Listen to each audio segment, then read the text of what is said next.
Welcome everyone. This is the first part of a three-part series on navigating the brave new world. This section is the latest update on the new LA County General Orders and how we can practice family law during COVID-19.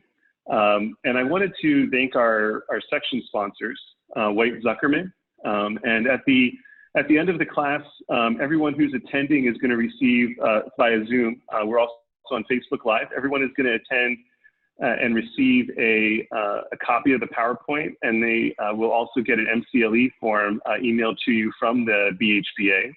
And I wanted to announce also the second part of our course, and that's going to be on April 14th, 2020 at 1 p.m. And it's Navigating the Brave New World, Reducing Stress in the Practice of Family Law Under the Trauma of COVID-19.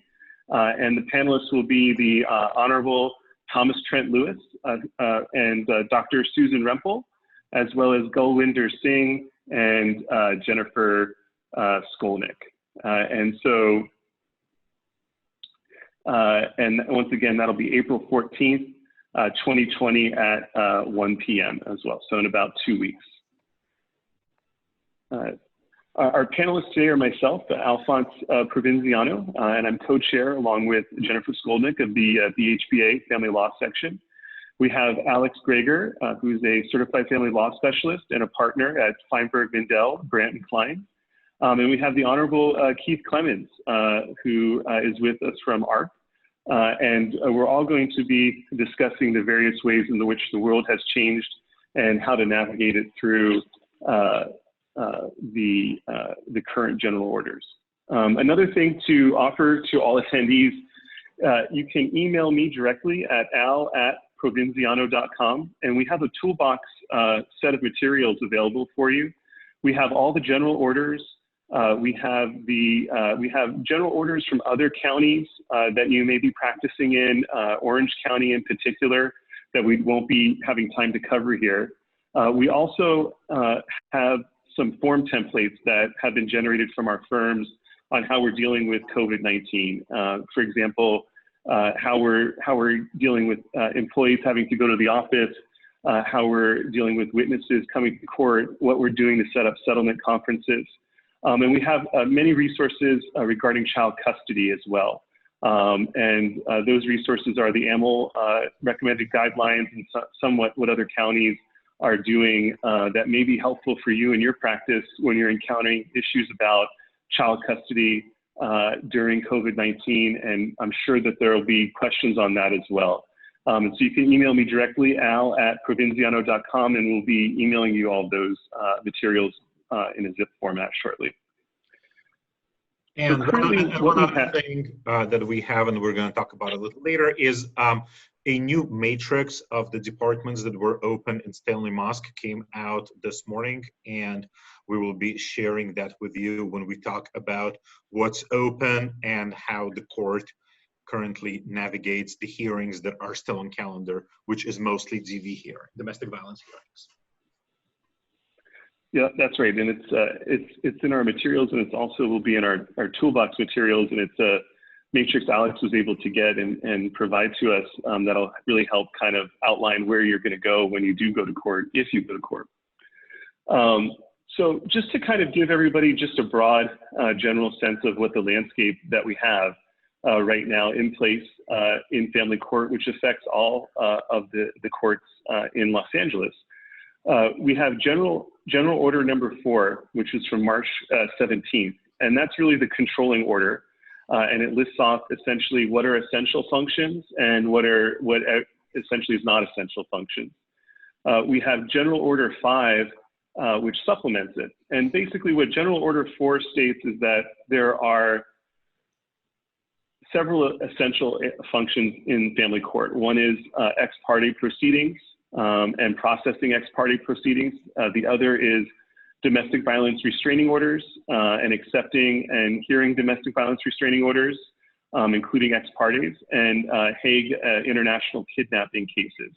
What was deleted in General Order 5 is that originally General Order 4 stated that contempt with child custody were an essential function. That was deleted as it applies to General Order 4. So there's really 3 essential categories that are going to be governing what's being heard in the court. And then General Order 6 is interesting. It builds off of General Order 4, and what it basically says is that there's a complete suspension of all civil trials until further notice, and that the order will be in effect until June 22nd. And why this is really important is that General Order 4, the first one, basically said the court is closed for essential functions from March 17th to April 16th. And for us in family law, what that means is that we would only be able to go into court for those emergency hearings between that time. And it's not entirely clear. General Order 6 says June 22nd is essentially when all civil trials are suspended until further notice, and that the order can be amended. In practicality, my firm had a case that was continued in the time period before April 16th to about September. And I've only had one matter after April 16th that was continued. So we're not entirely clear if your regular RFO is going to count. And Alex, have you had any experience to that at the same? Yeah, so I have a couple of things. When I was in court about a week ago, and I understand the information changes daily, but when I was in court about a week ago, several departments that were closed had their calendars on the wall for that day. So it was Wednesday, whatever last Wednesday was, and they had calendars for that day and handwritten notations on the calendar that the hearings were continued. And most of those continuance dates were into mid-June. So the hearings that were originally scheduled for the last week of March were being pushed out to mid-June. Now, in the last couple of days, we at the office received several notices of continuance of hearings that were scheduled for early April. And those hearings look like they're being continued into July or August. Like a couple of notices we received today for hearings that were set around April 10 or April 15 in a couple of different departments were pushed out to August. Now, we haven't yet received any notices for hearings that were originally scheduled for, let's say, the second half of April. So, for example, if you have a basic RFO scheduled for, let's say, April 20th, we don't yet know what's going to happen to that RFO, because sitting here right now, the court is close to the general public through June, but the continuance orders that UL just talked about sounded like they were in effect until about April 17th.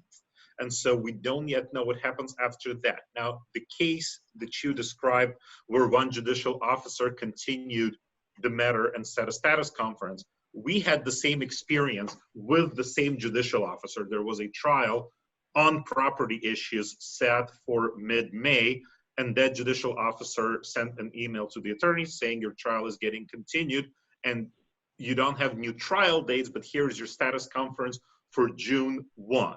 And so that comes from a particular long cause department, but it doesn't seem like it's a general thing yet. And I think, you know, what we've been hearing is maybe there's more to come. And so obviously this information is the best that we have right now until it's amended. And you can check lacourt.org daily, and included in the materials is a timeline of events and orders that have been issued. And it's just an evolving situation. And a lot of, I think from what I've seen, a lot of news agencies have said that we can expect the COVID self-isolation to go much further than what's being even ordered. So maybe we'll see that with the courts too, I suppose. So what exactly is closed at the courthouse? Effectively, per the March 23rd order, 400 courtrooms are closed. And so that touches basically on everything that we do in family law. There are courthouses that are closed. Those courthouses are not really family law courthouses. The Beverly Hills Courthouse, the Catalina Courthouse, the Spring Street Courthouse but it's important to note in case you have any business in those or have a need to go there for whatever reason. The Sylmar Courthouse was dedicated to juvenile delinquency cases that some of you may have as a spinoff to your practice. That was closed for 3 days, and I believe it's going to be reopened shortly. There was a judicial officer that and I believe a alternate public defender that tested positive for COVID-19. So it's important to know that if you somehow had business there at the Sylmar Courthouse, that you might have been exposed to COVID. But obviously a massive impact on our community and the access that we have to the courts. In practice, not to reiterate, but basically all civil trials are suspended, and that also comes down from a general order from the Chief Justice of the California Supreme Court. And just to kind of spell it out in our materials so you have easy access to it, just ex parte applications, processing restraining orders, conducting restraining order hearings, and Hague International kidnapping proceedings are what are deemed as the essential functions. So that's what you're going to be getting into court with right now.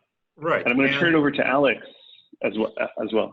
Sure, and that raises a bunch of questions. And by the way, if I take my eyes off the camera, I apologize because I'm trying to watch the chat because a couple of people have offered their experience with continuance and court closures. And so to the extent possible, I'm going to keep an eye on that and share that information if it's applicable. So as we speak, if anyone had a particular experience with either a continued hearing or at a courthouse other than mosque, please share that information and we will try to incorporate it as we speak.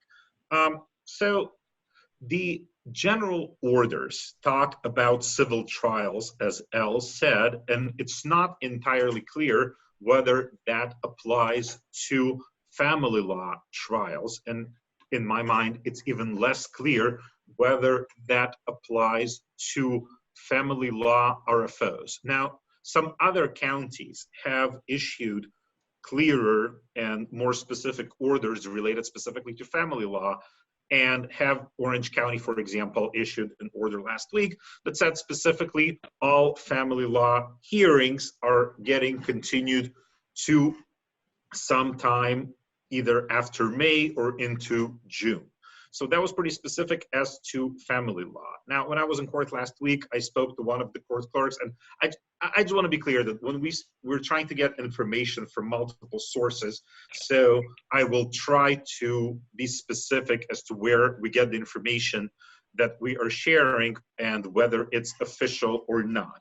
So when I was in court last week and I spoke to one of the seasoned court clerks in mosque, about continuances, and I mentioned that Orange County is continuing everything up to June. That clerk's response was, "Oh yeah, we're going to do the same thing." And I of course jumped on it and I said, "Well, how do you know?" And he said, "Well, there is going to be an order." Now that was last week. We have not received such an order yet. As of last week, at least in mosque, 5 family law departments were open. It was Department 2 for ex partes that we're going to talk about in a minute. And it was 4 additional departments for what appeared to be restraining order hearings that were initially set. And as of this morning, because the matrix that you have on your screen came out this morning, it appears that it is now 3 departments and not 4. Because I see on the matrix that Department 7 has now been moved to Department 13, and last week Department 7 was one of the 4 restraining order departments. In practicality, last week, each of those designated departments had about maybe 15 or 18 matters on calendar, and Department 7 was the busiest with maybe about 20 people outside the door. No one was allowed in the department. The clerk called 1 case at a time. And I was there for a while. I was there probably for about 3 hours or so.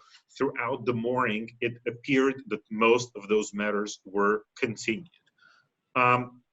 other 3 departments that were open was Department 13, Department 22, and 59. Each of them had about 15 matters on calendar, but in practicality, there were maybe 5 individuals in each department. And in each of those departments, there was judge on the bench.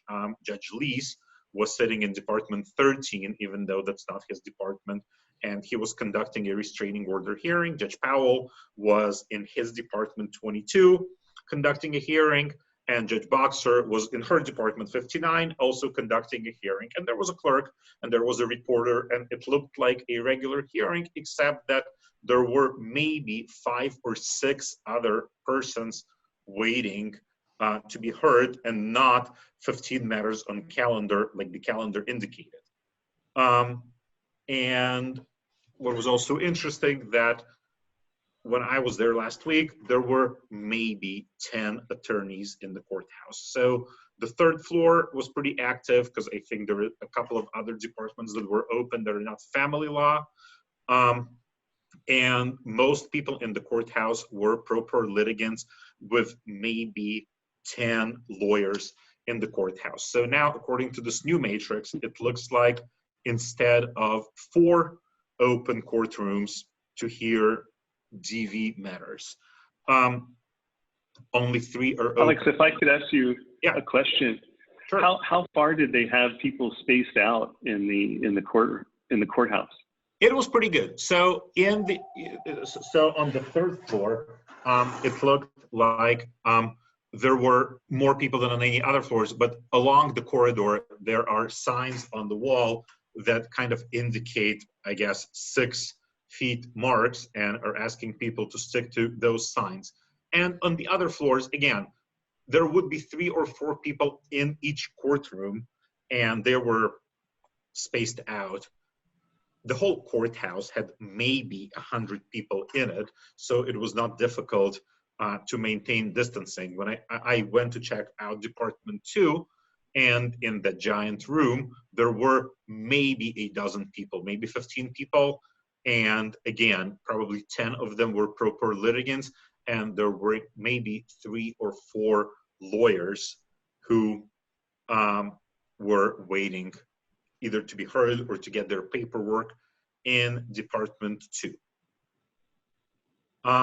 Another thing to note is that we know that the restraining order center on the 2nd floor is open, and that there is a sign directing the litigants to wait in the jury room. That's also on the 2nd floor. On the day when I was in court, the jury room had maybe 1 person or 2 people waiting in it, and there was no one in the rock, period. Like, there were no litigants inside the rock itself, even though it was open. Wow. Should I jump into ex partes, or Al, do you want to, or Al or Commissioner Clemens, do you want to comment on what we've talked about so far? I think that what I wanted to mention is that Matthew Chung had said that he was in Chatsworth, and that in Department F48 that they were continuing all DV hearings 60 days. And Annie Wishingrad had mentioned that there was an RFO that she had set for May 8th that was continued to the end of August. So maybe we are seeing a little bit of the continuances going out farther than the April 17th date. I think what I had heard also about just being in the courthouse in general is that it's just a lot of empty spaces, and that when you go, can you tell us a little bit about how you got into the courthouse, Alex, and what they're doing to check check that? Sure. And before I do that, I see a question on the chat. Where can we get the matrices for the other courthouses? And it's a really great question, and I wish that we knew. At least I don't know, and if any other participants do, maybe they can send us a note. We just heard about the Chatsworth courthouse, but we don't really know what's happening in the other courthouses. I got into the courthouse on the 4th floor, and it is my understanding that it is the only entrance that's open, because that entrance had several deputy sheriffs and a member of the clerk staff. It happened to be a family law clerk who had what appeared to be a list of all matters that were scheduled for that day, because before I entered the courthouse, I was asked who I was, which department I was going to, and what was the name of my matter, which was then cross-referenced against the list, and then I was allowed to go into the courthouse. So it does look like they're following the provisions that only allowed individuals, permitted individuals can go inside. I know another attorney in my office had a restraining order hearing there, and she came with her client, who brought, the client brought their mother, and it's not clear to me whether the mother was a designated witness or just a support person, but the mother was asked to wait outside. The lawyer and the litigant were allowed into the building, and the third party was waiting outside. And I don't know what happens and how the court determines if the person is a witness, or presumably there is some mechanism for the courtroom to allow the person in if the judge in a particular case decides that that person needs to be a participant in the case. And I guess maybe the best practice is, if, unfortunately you do have to go to court, maybe having subpoenas for parties and witnesses, or some letter that they can maybe present to the people at the entrance. And obviously it's an evolving situation. Right. And Alex, can you tell us maybe a little bit about your thoughts on ex partes and what you've been seeing? Sure. So I'll start with the question that a lot of people have asked and we don't seem to have an answer to. And if somebody has an answer, I would love to know it. And that is, are we able to do ex partes by court call? What I do know is that we are unable to submit ex parte paperwork by any means other than personally showing up in Department 2. Meaning, let me digress for a second. Let me talk about the drop box in front of the courthouse, and then I'll jump back into the ex partes. So in front of the 4th floor entrance, there is a drop box set up. It's a secure drop box where we are able to submit regular filings. Some other counties have now indicated that they are not accepting regular family law filings at all. Stanley Mosque Courthouse still does. You can drop off your filing in the Dropbox, or your attorney service can do it with either a check or a credit card form that the court has, I believe, on its website. And there are also credit card forms next to the Dropbox outside of the courthouse. I'm told that the Dropbox gets emptied about every half hour to an hour, and in most situations, your documents will be conformed that day. Now, you need to submit envelopes, prepaid envelopes for the documents to be sent back, because my understanding is attorney service has no way of picking up conformed copies at this time. In other words, there is no reciprocal Dropbox to get documents back.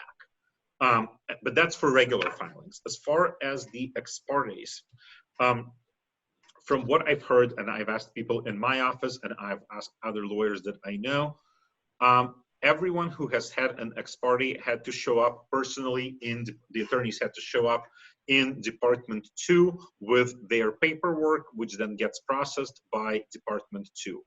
Initially, I heard that, I was told about one lawyer's experience, that there were 3 judicial officers in chambers in Department 2 doing ex partes solely on papers and just simply handing out rulings. When I was in court last week, a week ago, Judge Riff was on the bench. He was hearing an ex parte matter, and there were only very few others that were in the courtroom. So it may be just a matter of resources. And of course, ex partes do not need to be heard on the record. On that particular day, Judge Riff was hearing whatever it was that was before him, but it's equal. So maybe it's just a matter of timing or a particular case, or how many ex partes there are on a particular day. Now, Judge Riff sent the email that everyone is seeing on their screen that talks about basically what an emergency is and encouraging people to think long and hard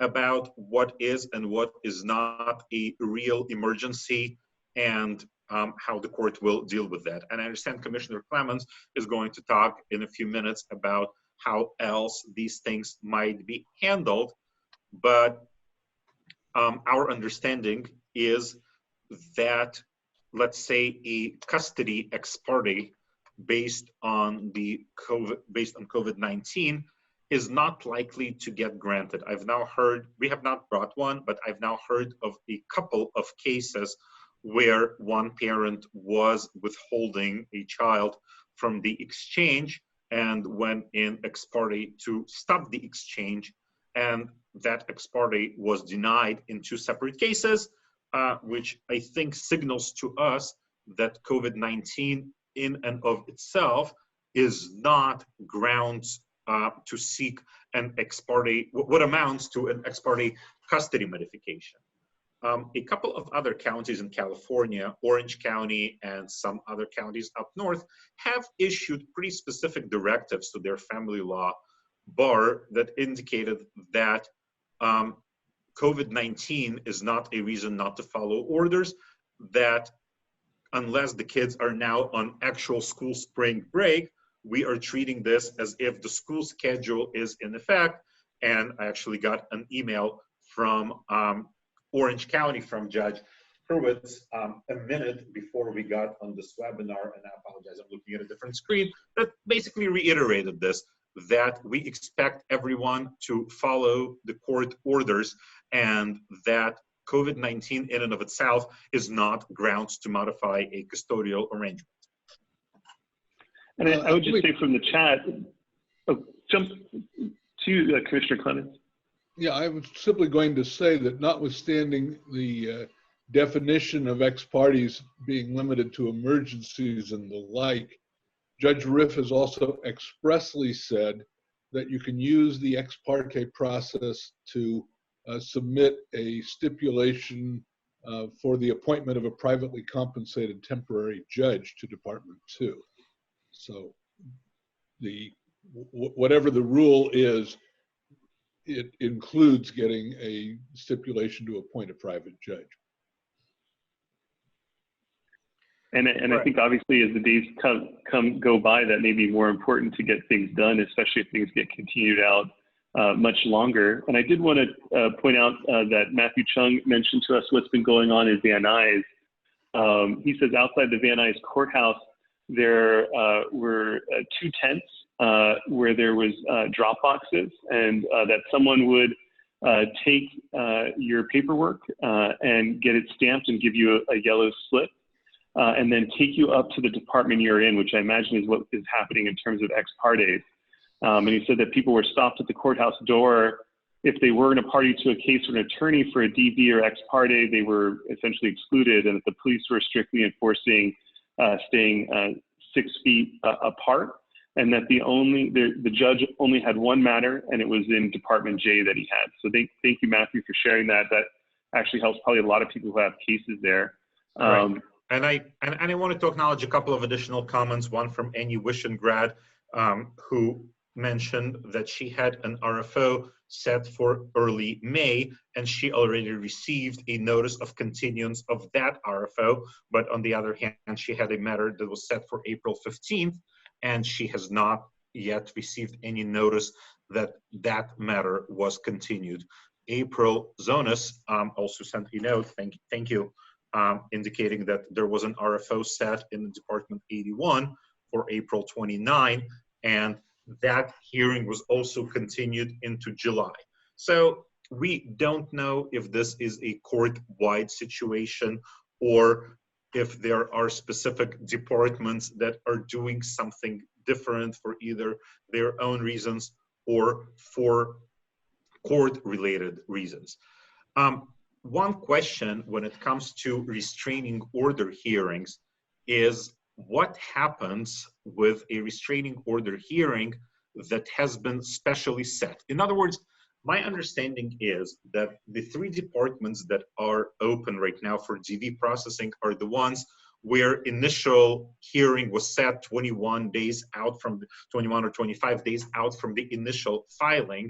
And those are the ones that are being handled by the specially designated departments, and that most of them result in a continuance or a reissuance. Now, again, in other counties, what courts have done, they have automatically continued a number of restraining order hearings and reissued the orders, but it appears that the Los Angeles Superior Court still requires either an appearance or processing. The question is, what happens with our restraining order trials that have been specially set for long cause departments? Like, for example, I have a restraining order trial that has been set after the initial date was set for a trial in May in one of the long cause departments, and we are unable to say what will happen with it because we haven't received any notice, because on the one hand, it is a long cause hearing in one of the long cause departments. On the other hand, this is a restraining order matter.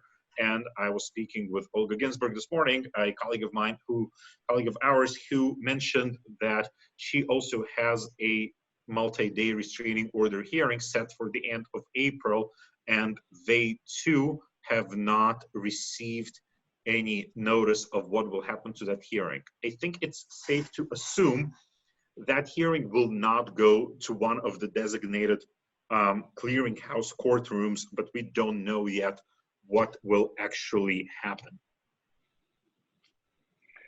And I suppose that is the problem, and it's going to just be an evolving situation to figure that out. I think also something that I had heard on ex partes is that you can't necessarily phone in the ex parte. We checked with our service provider, Janney & Janney, and they had not been asked to file an ex parte. Alex, have you heard of anyone trying to maybe remotely file an ex parte or use the Dropbox for that? I believe, although I confess I don't remember where I got this information. I don't remember if it came from within my firm or from outside, but I believe that an attorney service was unable to deliver an ex parte to Department 2. And that sort of makes sense to me because, again, it's not clear whether the case will actually be called or not. And an ex parte, by its definition, cannot be left in a box outside. It has to be delivered to Department 2 to be processed that morning by the clerk. And I don't know if attorney services can do that. And I think a question that's also on everyone's mind is, can we do an ex parte application via court call?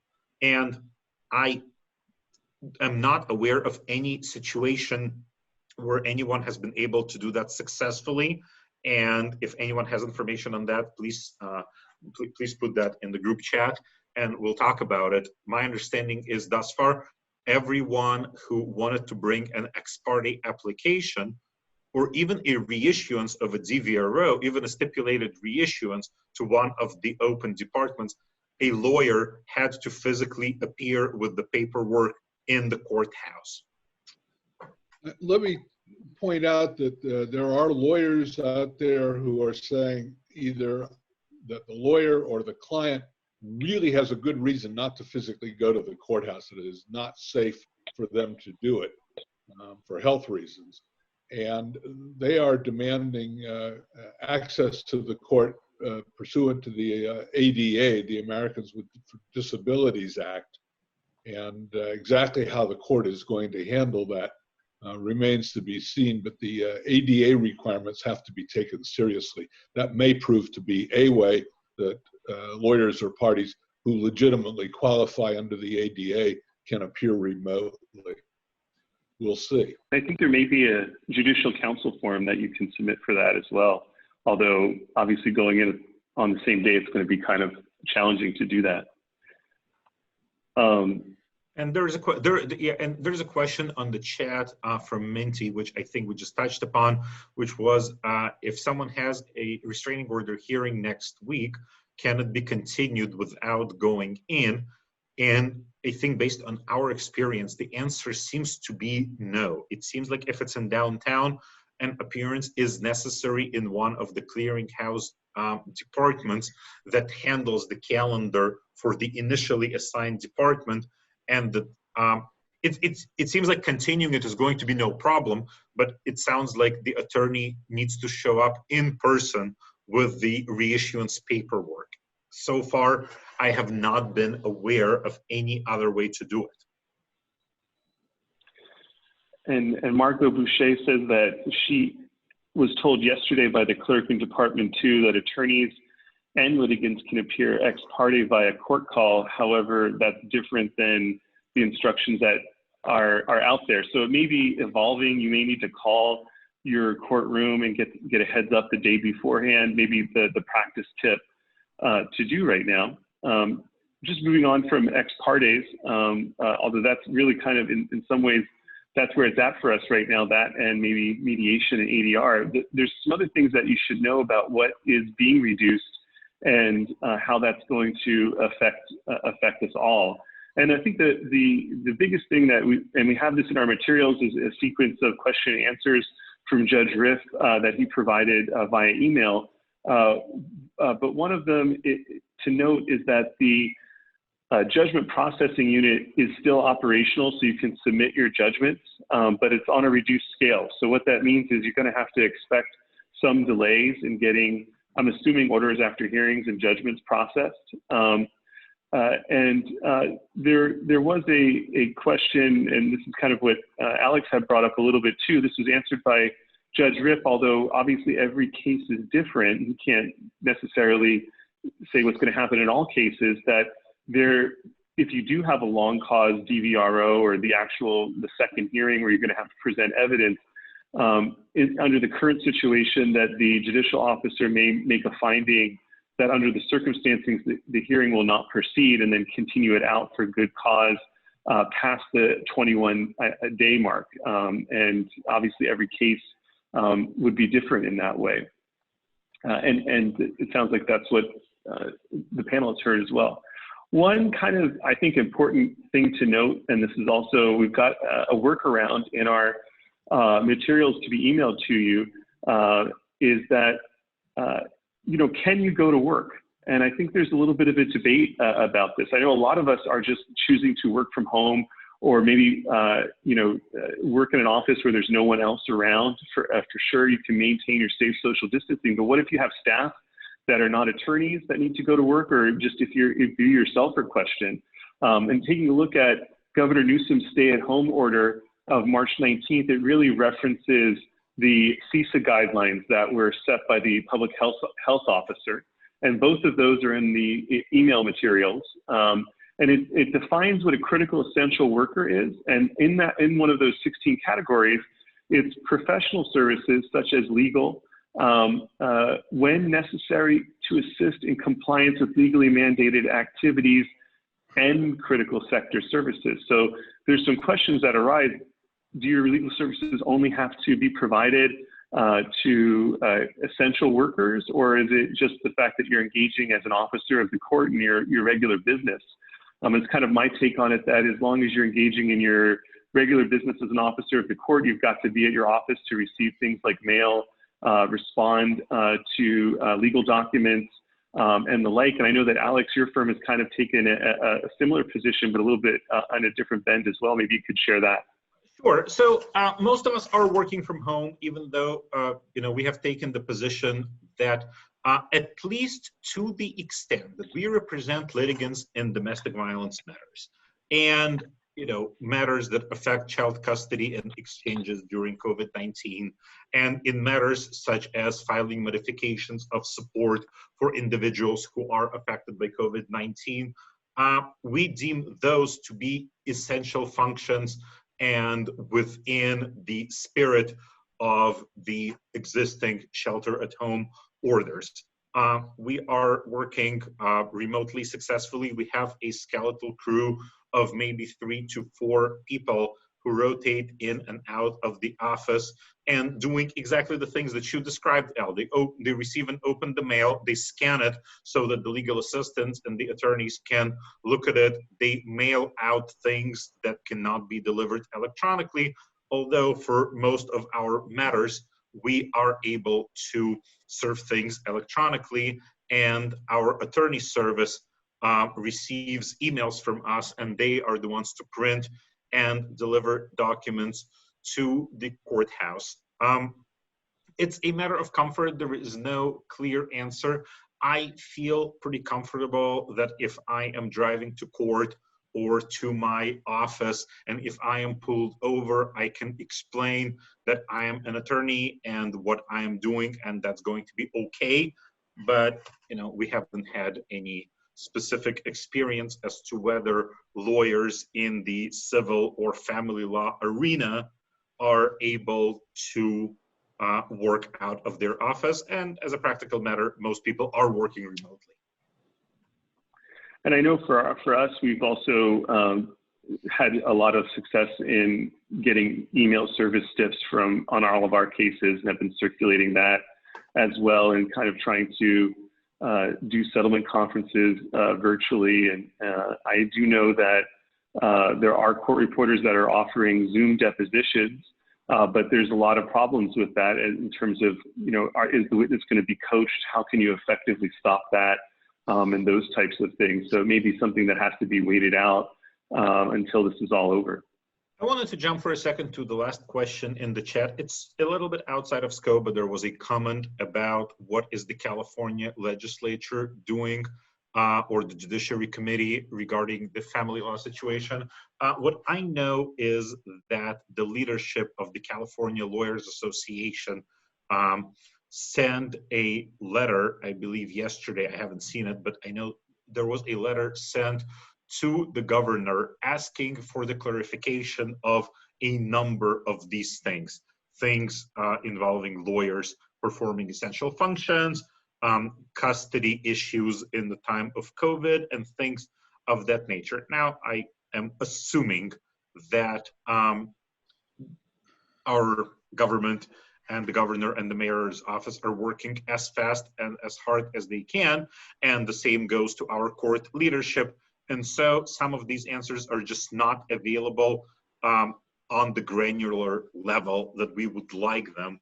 And so that's why we're watching out for updates and are trying to sort of extrapolate from the knowledge and from the information that we do have. It makes sense to me why smaller counties are able to put out more clear orders faster, because we are the largest and the busiest courthouse in the nation. And I think we appreciate how difficult these things are to navigate. For sure. And a copy of that letter is in our materials. Oh, okay. And I know that Perfect. CLA is asking for some type of an emergency session because the legislature right now is effectively closed, but there's going to be a lot of issues with retroactivity and what we do about custody that just aren't addressed, unfortunately. Right. We did cover the next slide a little bit, which is how do you file anything, and Alex has covered that. The one thing that we did look into at our firm, just out of curiosity, was can you fax file? And under the local rules, fax filing is not available in family law. Alex, anything else to add to basically the basic mechanics of getting stuff filed? Not much. I mean, from a couple of comments online, I just saw that people are successfully filing things in Van Nuys, and it looks like a similar procedure is adopted, meaning a Dropbox. We were able to submit a stipulation to Pasadena this morning. It got dropped off, although I don't know specifically if there is access to it. My understanding is that clerk's offices are physically closed in all courthouses, but it sounds like all courthouses have drop boxes available. We did get a note from the Lancaster court, which is almost a different county, where attorney service was able to drop off ex parte paperwork in the courtroom, but the judge required appearances by the lawyers, and an ex parte hearing was held, which, if that's the case, I guess it doesn't answer the question of was that available on court call, and if the lawyers had to go to the courthouse, I guess it does not tremendously matter whether it was attorney service or not that dropped off the papers. And Andrea Castor said that she's been able to fax file in the past. And I think what we were just trying to do is avoid a snag, Andrea, and see what the local rules said. Apparently, complex civil is the area that you can fax file in. And since civil went to e-filing, it's basically all e-filing in civil. We didn't see a specific rule for family court. I have heard I've heard in the last few days from several people that fax filing was not available. I don't really know what that means, like if it's technologically not available or what, but I've heard from several people that they were not able to fax file things in family law in these last week. So Commissioner Clemens, how is ADR maybe an answer to this sort of unprecedented national emergency that we're all seeing played out in the courts? Well, I want to talk about more than just ADR. Family law lawyers and judges have known forever that the disputes are resolved in all sorts of different ways. And, the last resort is that you actually litigate the dispute in the courthouse. And what I did was I broke the alternatives to going to court to litigate, which now is very difficult or impossible, into three classes. And one is adjudicatory alternatives to litigation before a sitting judicial officer in the courthouse. And the second one involves non-adjudicatory alternatives to litigation of disputes. Basically, how do you get the case settled either with or without the aid of a mediator? And the third is a hybrid approach to the problem where you try to resolve it with the aid of a mediator. And if you can't, is there another way to get the matter settled or resolved, short of going to court? And let me start with the adjudicatory alternatives. The adjudicatory alternatives start with the parties agree to retain a privately compensated temporary judge. And in Southern California, that tends to be retired judicial officers, but technically any active lawyer in California is eligible to be appointed as a temporary judge in a case, provided that all of the parties and all of the attorneys of record agree to that appointment, and this is the important part, that the presiding judge of the Superior Court or the designee of the presiding judge approves and authorizes that appointment. For family law cases in Los Angeles County, the designated judicial officer who approves appointments is Judge Riff in Department 2 or his alternate. When you've done that, a privately compensated temporary judge basically has all of the powers of a sitting judge, with a couple of narrow exceptions not even worth going into. The orders that are made, the judgments that are made by a private judge have exactly the same legal effect as an order or judgment made in the courthouse. Your rights of appeal are identical. Your rights of enforcement are identical. But that isn't the only way you can get matters resolved. A second way is that people can agree to appoint a referee under CCP 638. This is where all of the parties agree to the appointment of the referee. The referee, again, could be a lawyer, could be a retired judicial officer, is appointed to hear and make findings and recommendations and issue a statement of decision on whatever issues you specify, which can be everything or a subset of everything. And the only difference is, while you have a statement of decision, that in itself is not actually a court order.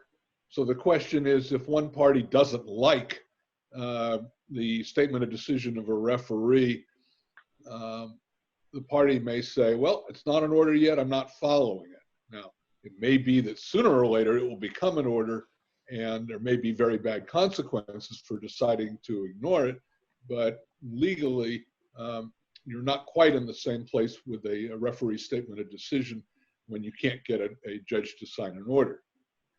The third approach for adjudication is stipulating to binding arbitration. And this is really interesting because there are a lot of unanswered questions about arbitration in family law. It's clear enough that you can arbitrate a lot of the financial and property issues. It's a little less clear whether or not you can successfully stipulate the binding arbitration of custody issues.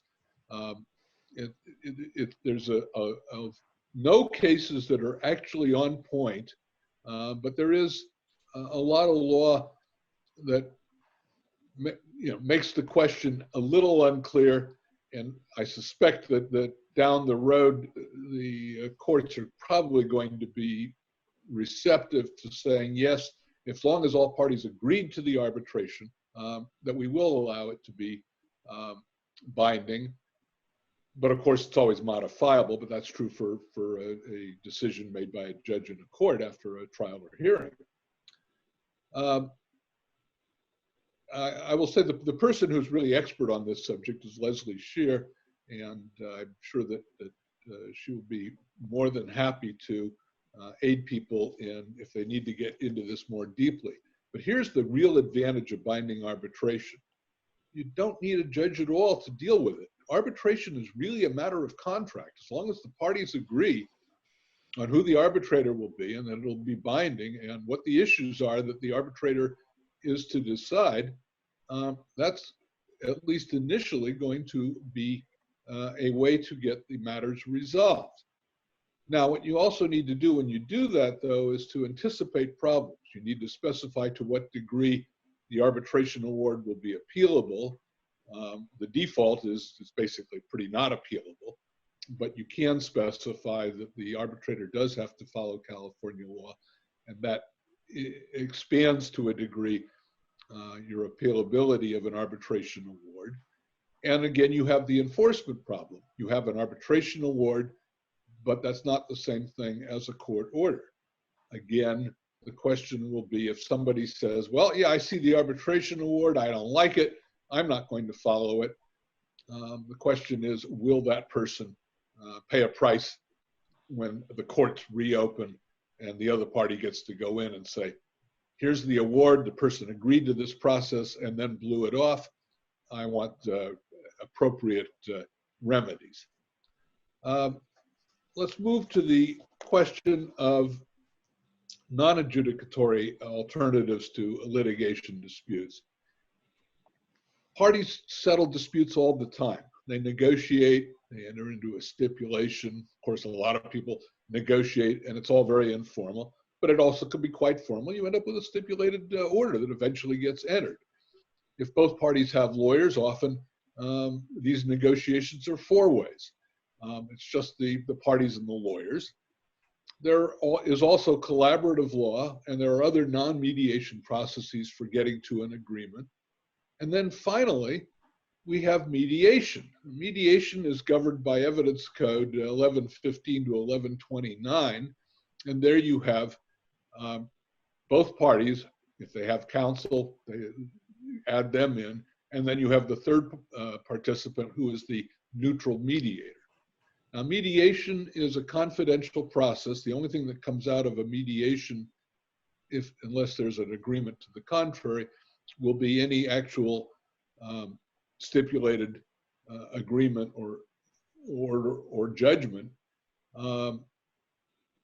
But the process can be very effective. And again, people who've at least been willing to go to mediation usually, not always, are going to be willing to abide by the agreements that they reached in the mediation, even if there's a delay in getting them entered as a stipulated order or judgment. And then we have a hybrid approach to the problem. When this one we have is recommending mediation and mediation arbitration. And the differences between the two are essentially mediation, as I said, is a confidential process. You cannot use what is said in the mediation outside of the mediation apart from the actual settlement agreement you reach.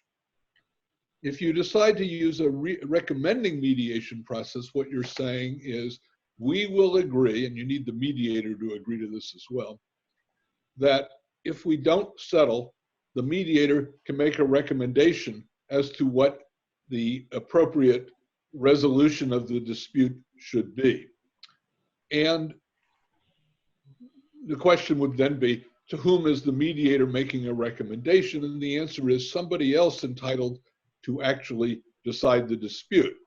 Sooner or later, that may be a court, a sitting judge in the courthouse, or it may be a private judge, or it may be a binding arbitrator or a CCP 638 referee.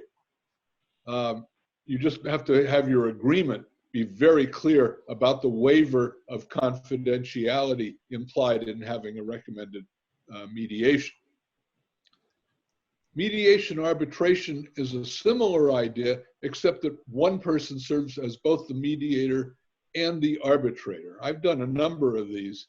Basically, it works when the lawyers and presumably the parties, because they're trusting their lawyers, are comfortable with the mediator, and the process starts as an attempt to get agreement.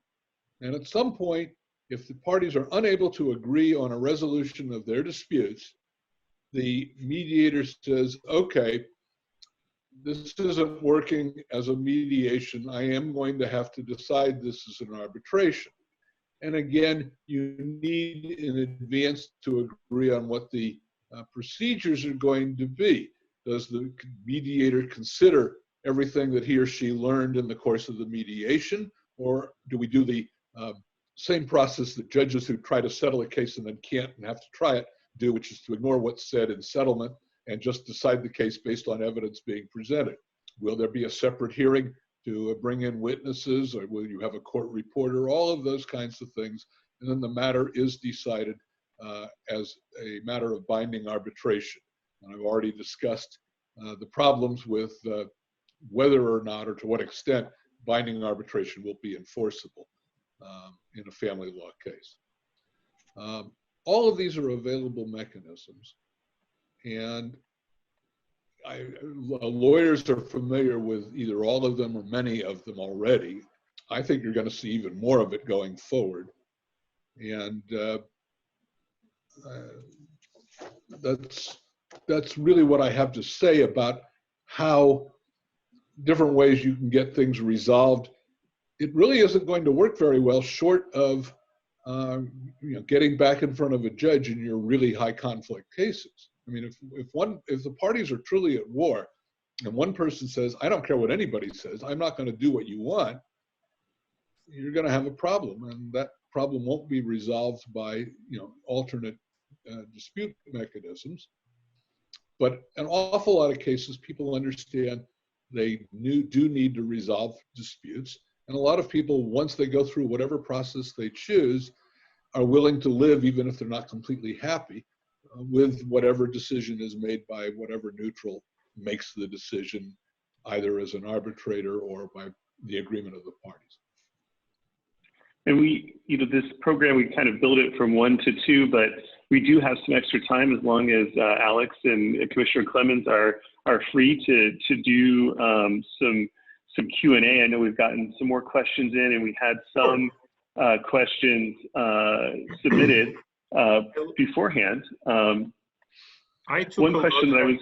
Yeah, go ahead, Al. Sorry. Go ahead, Alex. No, it's okay. So one question was, can hearings and proceedings on non-essential function matters go forward if both parties agree to participate by court call or other telephonic appearance? And that was something that Judge Riff had brought up in one of his emails. And basically, if it's not essential, it's not going to go forward even if the parties agreed to it. Alex, you said you had seen something? No, it just looks like there are no courtrooms that are available to handle non-essential proceedings, even if the parties want them to go forward, right? The judges are not sitting in their regularly assigned courtrooms at their designated times. Now, what a perfect opportunity for those people who do agree for their hearing to go forward, to submit it to a private judge or arbitrator via Zoom, to do exactly that, because that's available. But I don't think that the courts, it has nothing to do with the parties' agreements. It has to do with the fact that the courts are not functioning in that manner right now. And Commissioner Clemens, are you conducting any trials in the next month and a half by Zoom? As a matter of fact, I am. I have a trial set for the middle of April. It'll be my first Zoom trial, and I'm looking forward to it because the good news is I've already tried the first part of this case, in the normal manner, and we're back on certain bifurcated issues. The lawyers are both experienced, everybody gets along, and while the parties are not happy with one another, the process is going, I expect, will go smoothly. And here's an even better news. There's an expert witness coming in on it, and he said what his fee was going to be to come in and testify. And now, because we're going to do it by Zoom, he says, I'll just charge you for whatever time I spend on Zoom, which is going to save the parties a lot of money. For sure. So I am looking forward to that. Let me comment about Zoom and mediation. That's an interesting process that has its own risks and has some interesting implication for the dynamics of mediation. I mean, it often is, mediations are often all-day affairs, and people are able to tolerate spending an entire day, in one room with their lawyer and the other party in another room with their lawyer, and the mediator is going back and forth, but there's coffee, there may be snacks or other food. It's tolerable. I'm not sure that people are going to be able to tolerate sitting in front of a screen for 7 or 8 hours. That may not work quite so well. And the result may be that we may end up with a much shorter actual mediation process where we try to get things accomplished in a shorter period of time. I think what that may require is more preparation and possibly more discussion before the actual mediation between the mediator and the lawyers.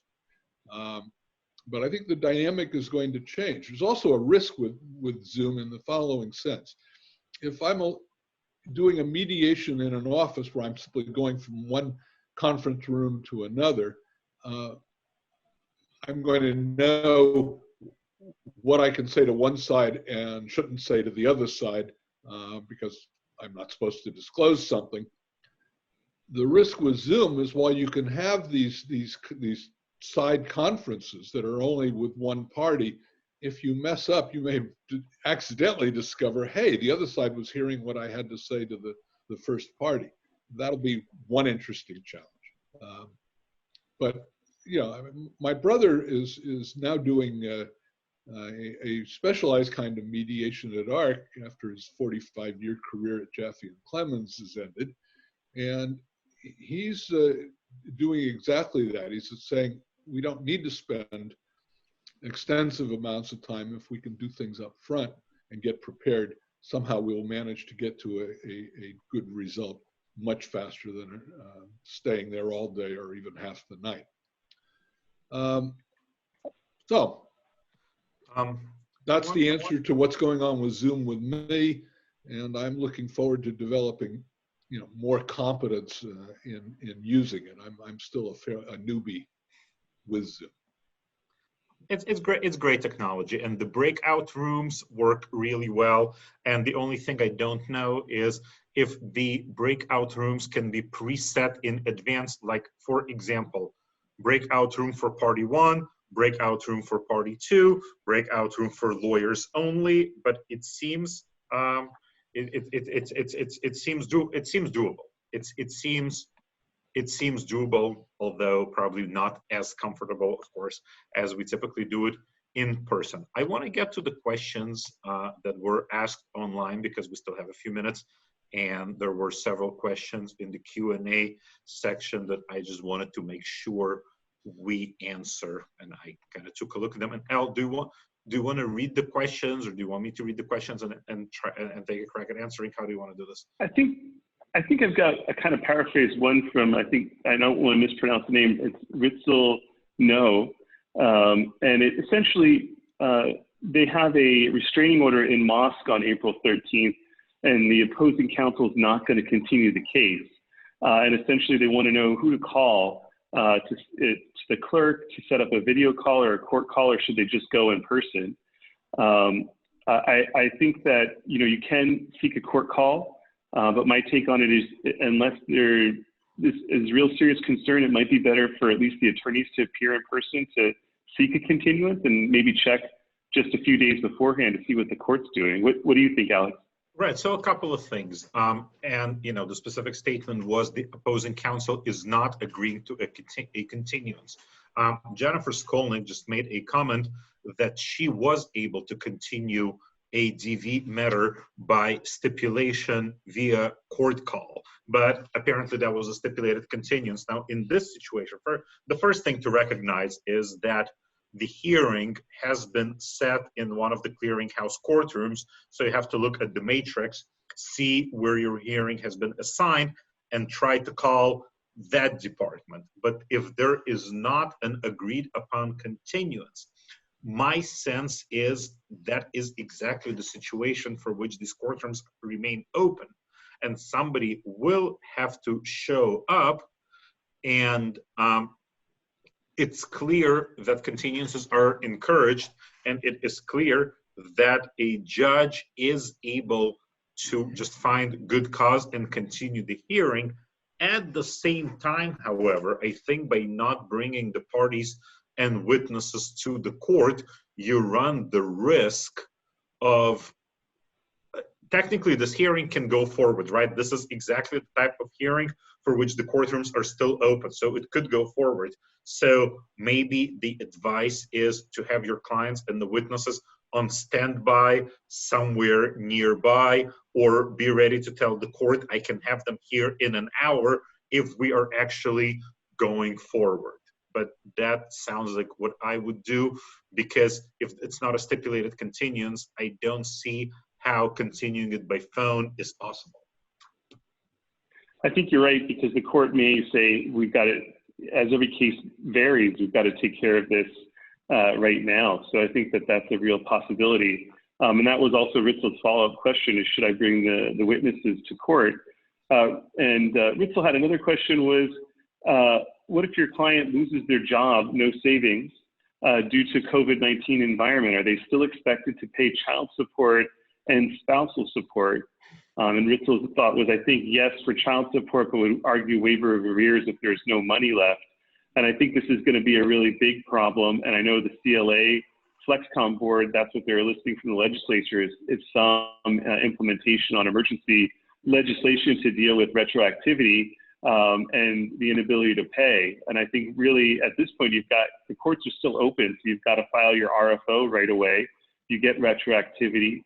We know that it's an affirmative defense, the inability to pay, and potentially trying to use some kind of mediated services to reach a resolution. What are your thoughts, Alex or Commissioner Clemens?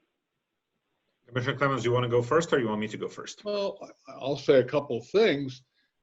Look, a court order is a court order. An order to pay child and spousal support just rolls along. It doesn't automatically get suspended just because somebody loses his or her job.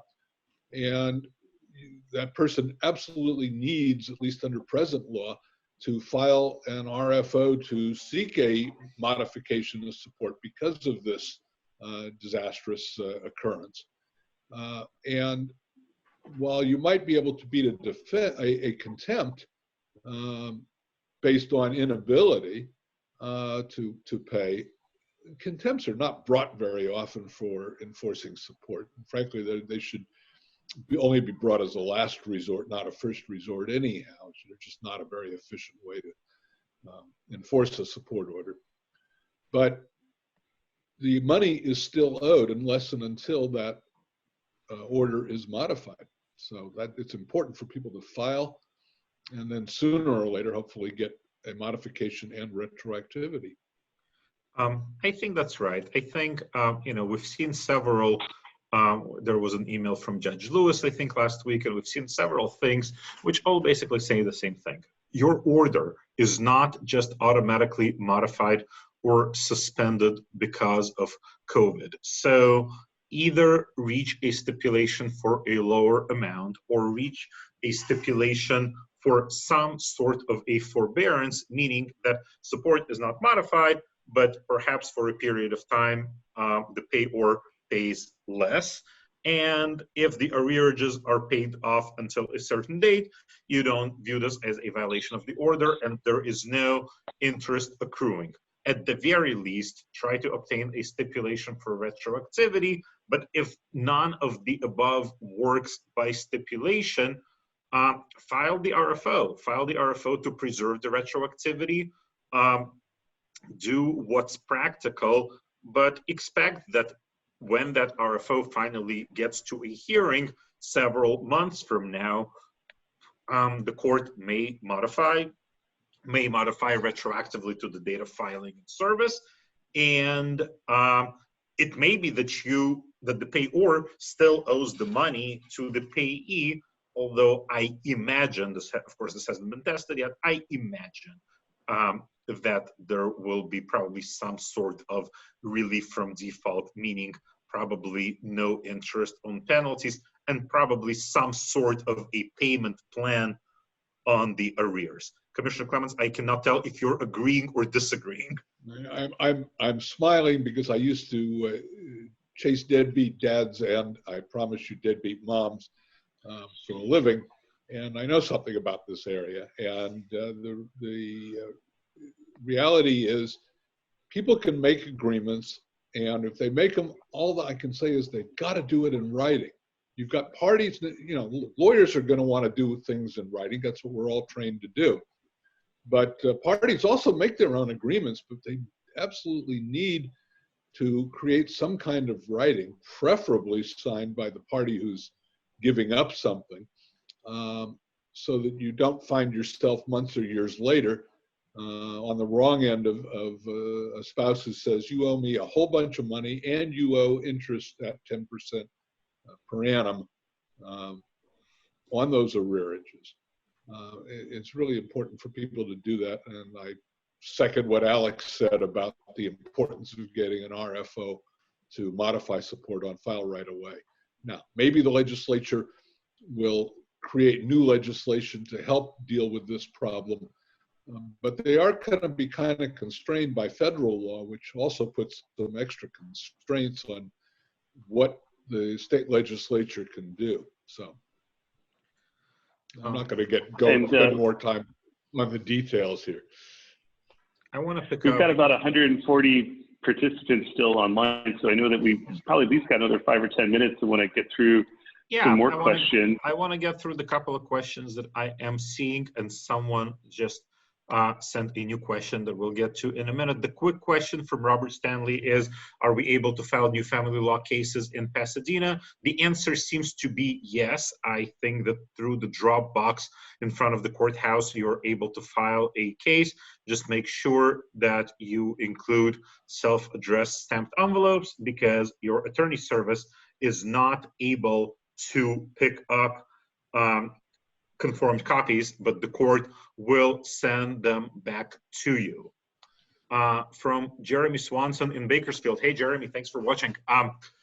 Jeremy is asking a question about ex partes dealing specifically with visitation. I understand during spring break, where a child is expected to travel from California to another jurisdiction, to another state, such as in Jeremy's case, Pennsylvania. Someone is trying to enforce the visitation, presumably the parent in Pennsylvania, and is not agreeing to postpone. Obviously every case is different. When I was talking about ex partes earlier, I was talking more probably about the less than specific, this is my ex, my co-parent, therefore obviously their judgment is impaired and I don't want to send my child over there. I think this is different from cases where there is a travel concern, which is clearly inadvisable now, and a situation where there is some specific risk to the child, either because of a household member or for some other reason. So, of course, it's impossible to opine on a specific ex parte outcome, but I would imagine that an ex parte that contains a component of specificity, such as travel or being exposed, will be treated probably more specifically than a general shelter at home, do not exchange the child ex parte. Elle, why don't you share your thoughts on this? You know, and we had a case this week that this had come up where the parties were traveling out of state, and we tried to reach a resolution. My client was the person that was out of state, and really the only reasonable scenario we could come to is that we had to add on time to summer break or Christmas, depending on how this is going to go on, just because it's just not reasonable for anyone to travel, especially with all the travel advisories right now. And I imagine that when this custody matter comes up for some sort of a hearing in the future, some judicial officer will pay attention to the fact that the parent in Pennsylvania absolutely insisted on this child traveling right there, right now. And there will be some discussion about, you know, parent best able to share, best interest of the child, and things of that nature. Oh, for sure, definitely. Mark Sesaleski says, has anyone filed an RFO since this crisis? What kind of hearing dates are you getting? And in your experience, are documents sent to court pursuant to a subpoena still being delivered to the courthouse? And I will say we have filed an RFO since the crisis. We got a court date in September. We've filed several petitions. And I personally haven't had any SDT documents going to the court. Alex, how about you? So I asked that question earlier in the program, and unfortunately we haven't received an answer. There is still time if somebody has information about filing a new RFO in the last few days and getting a hearing date. It sounds to me, and I am entirely guessing at this, it sounds to me that if the hearings are getting continued into July and August, that will generally be the time frame for setting new RFOs. Having said that, you know, the time frame of when departments were continuing matters versus what the clerk's office had for new RFOs have always been a little different. It was often a case that you could file a new pleading and get a sooner date than continuing a matter that was already on calendar. But right now, I have to assume that the court is not setting any new matters until July or more likely August, only because even if the courthouse does reopen sooner, they will have to deal with a huge backlog. And so that's my speculation, if you will, but we don't actually have any specific answers. Andrea Castor said that she filed a new RFO on March 23rd, and the hearing date was set on June 1st, and she said she assumes it's going to be continued. We also, our office filed a motion to compel last week, and we got June 23rd as the court date, now that I recall that. So it definitely seems like they're being pushed out quite a ways, which makes sense with everything that's going on. Right, and we just got a notice from Gina King that said that she filed an RFO on March 24, set for mid-June. I think what's happening is it's, you know, this information is coming so fast, it's difficult to remember that we have lived in this situation for about 8 or 9 business days, right? Because the courthouse, the courthouse closure was announced around March 18 or so. And I think what's happening is in the first few days of this, when people were filing things, they were still getting set on the regular-ish court calendar, even though, you know, an RFO filed on March 24, set for June 19th, is still 3 months away. I imagine things have changed since these filings in the first 5 business days after the state has started. Melissa Buckman has a question that I think a lot of people have on their mind is, have you received any guidance on professionally monitored visitation and whether it should take place with the danger of putting the monitor in jeopardy? Alex, what are your thoughts?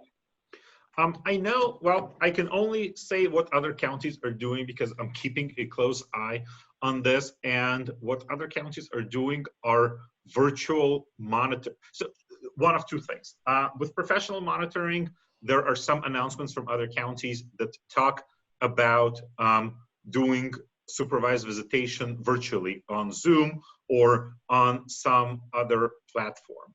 Other counties have issued statements about agreeing to modify and making sure that the child is still protected and that the visitation is still in the child's best interest. But if a professional monitor is not available, trying to agree to a non-professional option. And I believe one judicial officer from another county, I don't remember right now who it was, said something very valuable, which is, remember the legislative intent, right?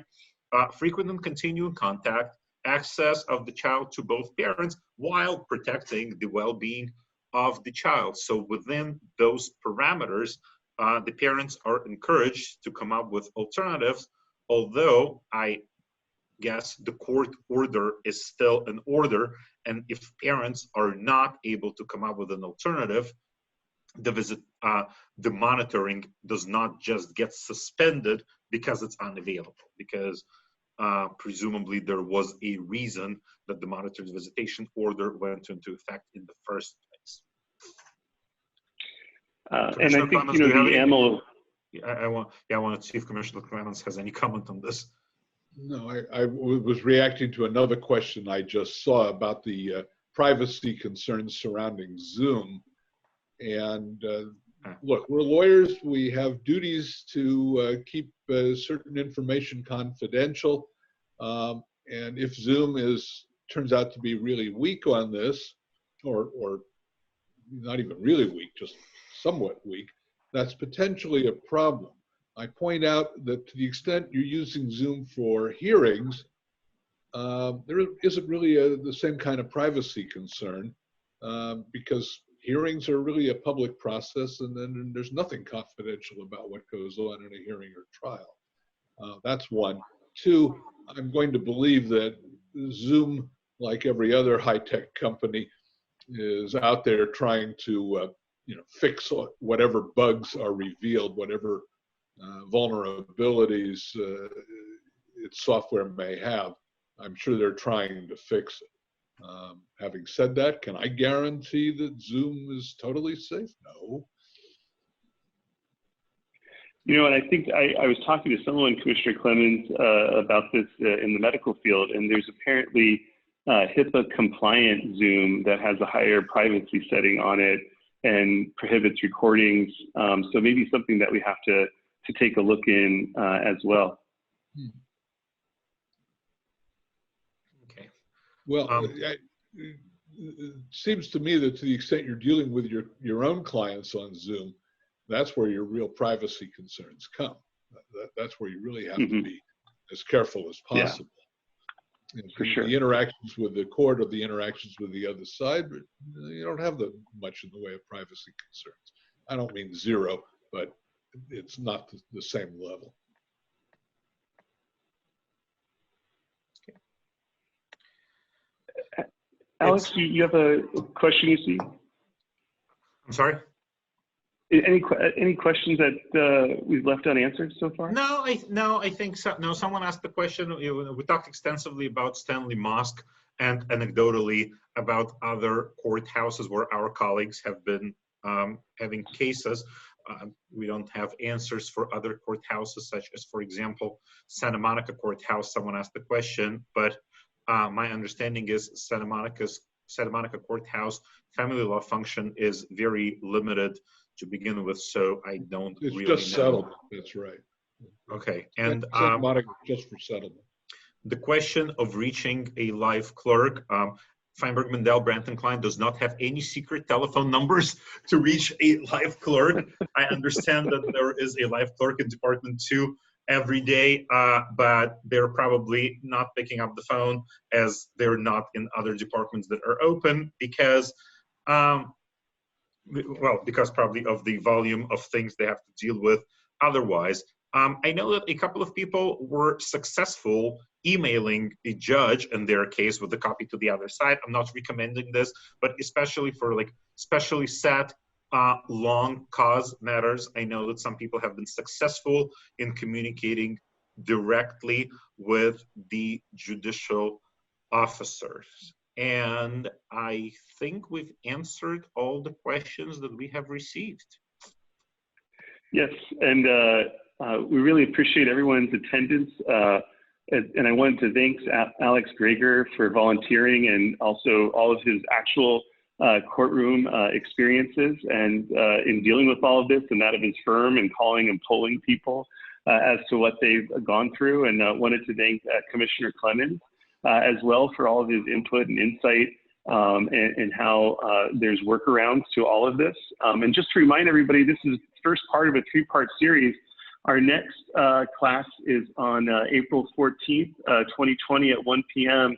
And it's reducing stress in the practice of family law under the trauma of COVID-19 with Honorable Thomas Trent Lewis, Dr. Rempel Gulwinder Singh, and my fellow co-chair of the Family Law Section, Jennifer Skolnick. So if anyone would like to email me directly, if they have any questions or email us, please feel free to do so. And thank you all for your attendance, and we wish you the best. And I think we have to acknowledge the leadership of the courts and the leadership of the bar associations, because we know we don't have all the answers, but we know that our leadership is working really hard to triage and figure these things out at this difficult time. And in each of his emails, Judge Riff asks us for patience, and we should have patience and ask our clients to be patient while we are getting more answers and more direction from the courts. Yeah, I want to second that. The ways that not only the people who are either judges or court officials are acting, but all of the attorneys continue to do honor to what has really been a history of the family law section and family law attorneys to be more active and take more of a lead in trying to make the system work. I'm always amazed and impressed by all the effort that so many lawyers, as well as judges, provide to our community. Thank you much, guys, and everyone have a great day.